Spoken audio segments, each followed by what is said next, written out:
nagkasama uli. Nagkasama uli kayo ngayon. Naniniwala ba kayo sa kasabihan? Dumarating, nagdaraan, ang nakaraan. May ganun bang kasabi? Kita na yung nakaraan, dumaan na. Muli kayo nagkasama. Diba? Dati nagmasyota kayo. Tapos ngayon, muli kayo nagkasama, wala kayo nagkasama. Naniniwala ba kayo sa kasabihan? Dumarating, nagdaraan, ang nakaraan.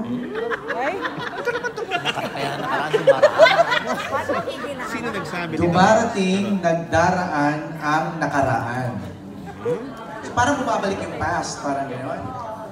Oo. Ngayon, katulad ngayon, kasama sila.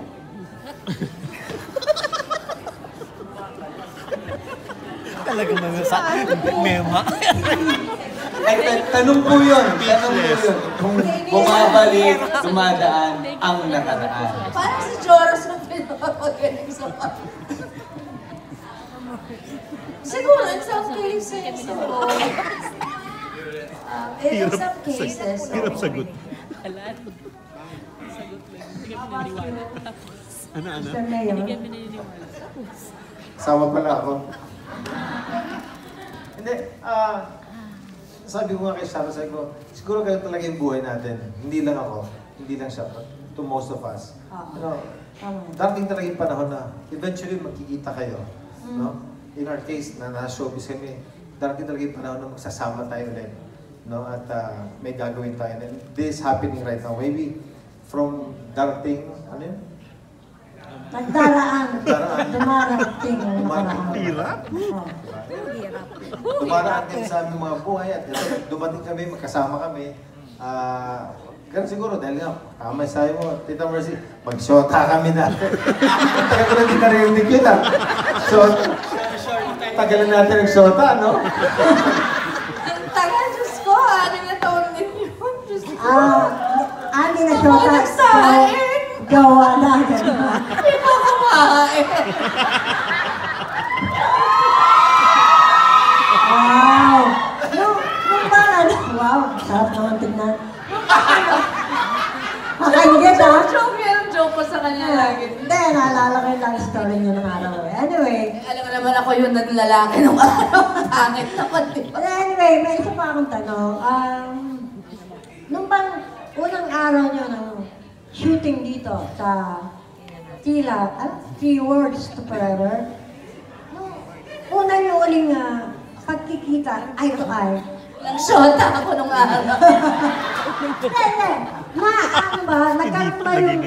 Nagkaroon ka ng tipong sa pandinig nyo, nagkaroon ng background music na I saw you last night. I got the same old dream. Ano ba yan?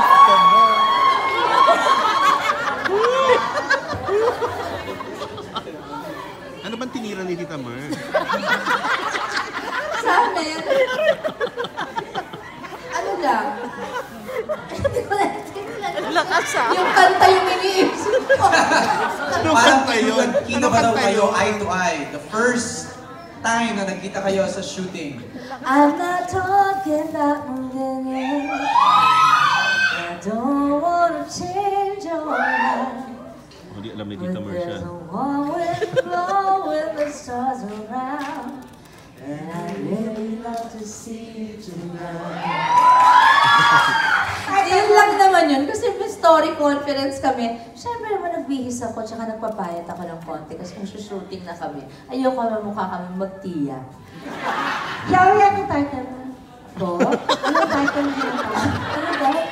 Anong title? I'd really love to see you tonight. Tita, anong title ng inyo? Kaya mo na yan. English version. Ano naman? Parang tenso mo. Una kayo magkita. Anong kanta ang pumasok sa isip mo? Nung magkita kayo. Ulit. Ay, kaya, ha? Bakya mo na yung tingnan. Okay lang. Pero yung tinanong sa Mercy na kung ano yung feeling nung nagkita kami, Siyempre medyo uncomfortable dahil ang tagal na Totoo, sobra. Parang stranger. parang, it's nice to see you again. Parang ganun din. Oo. Ang tagal pa, may warm-up period before talaga. No, I remember, kwentuhan.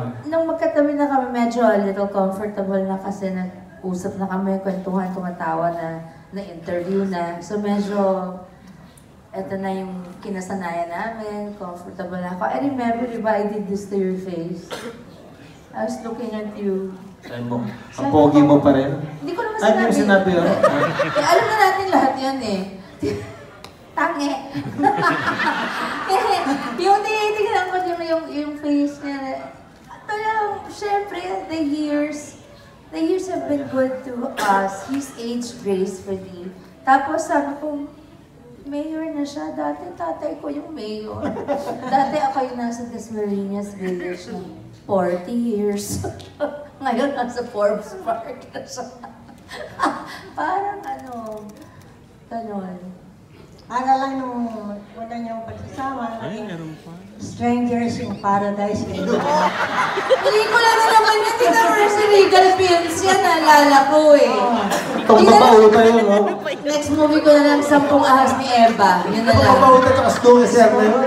Alala ko yun kasi high school pa ako nun eh.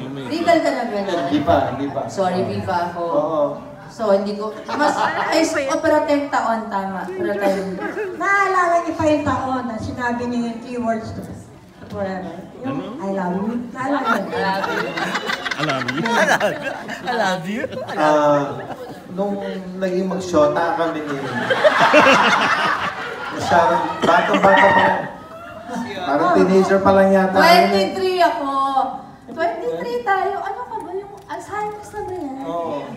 23 ako. 23 kaming dalawa. Pareho kaming taon. Siyempre, yung mga taon, yung panahon, of course, sinabi ko, I love you. Siyempre, shota kami lang. Parang gamit na gamit eh, shota. Mag-shota kaya. Mag-waswit kami noon. Nauso na ngayon kasi. Tsaka hindi mo agad sinabi, naalala mo, alam niyo yung game na Pictionary? Di ba kailangan doon marami-rami kayo, at least 4, di ba? Para kasi merong partners eh, di ba? May magdodraw, may magdi-describe, may magdi-guess. Nahiligawan niya ako. Sinagot ko na ba agad? Hindi pa, no? Hindi pa agad. Hindi ko alam, kailan mo ko sinagot. Hindi talaga. So, kailan kaya ako sinagot nito? Sa bagay, yung civil wedding niya ni Lucy, hindi mo malala. Hindi ko malala kasi yung petsa. Taong po. Hindi, nagpipictionary kaming dalawa lang. Parang tanga. Tapos sinulat lang niya, Richard Love Sharon Lord, sabi ko. Tapos, ayun na, na-develop na. After mga siguro a few days. October Wow. October Tanda-tanda pa niya. 11. Wow. Tanda-tanda. Actually, 12. Sabi mo 12 kasi past midnight. Sabi ko, hindi, kasi 11 tayo nag-start. So, ilang taon niyo? Anong taon niyo? 1999. Bata pa tayo noon eh, 23. 89. Parang bata nun. Tayo Hanggang nag-asawa ko 96 hanggang yung... Okay. Tagalan pa naman mag-jowa kami. Thank you, Art. Thank you very much. I've seen all your movies from kahit wala ka na ngayon at kailanman, Kapantay ay Langit, Minsan Minahal Kita, and Walang Kapalit. So, how do you think would this movie be rated side by side with the movies that you've done before? It's not exclusively the two of us only. All the movies you mentioned, 100% were Just the two of you? there's the two of us. Now, we're about 60, 70% of us in the movie because it's a family, it's a 3 generations of a family. So, ang iba yung dynamics, iba yung demands, pero it doesn't mean na naging mas madali. Mas madali in terms of demands on your time kasi hindi 100% kayong kailangan on screen all the time. So, yun ang iniba niya. Tsaka, this is really about family, talagang family. Kami naman talagang love stories lang na, di ba, yung merong mag-aaway, the usual, boy meets girl, they fight, they fall in love. Minsan minahal kita, we were both married to other people, met, fell in love. That's the most mature of the movies that you did before. Yes, yes. And then walang kapalit, magkahiwalay kami, may anak kami, kasi in the end, we were seeing a marriage counselor. Yes. And in the end, we got back together. So, this one different talaga. So, for every person of every generation, there's something in this movie. So considering that this is about 3 different couples representing different generations, what are the problems or the troubles that you went through along the way that will be portrayed in the movie? Pare-pareho ba or iba-iba yung pinagdaraanan ng bawat couple? Iba-iba. Iba-iba po.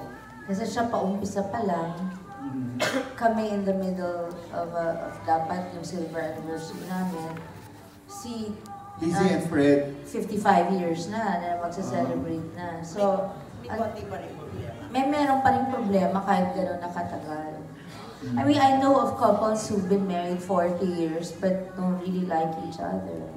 But they're staying together for the sake of the institution of marriage.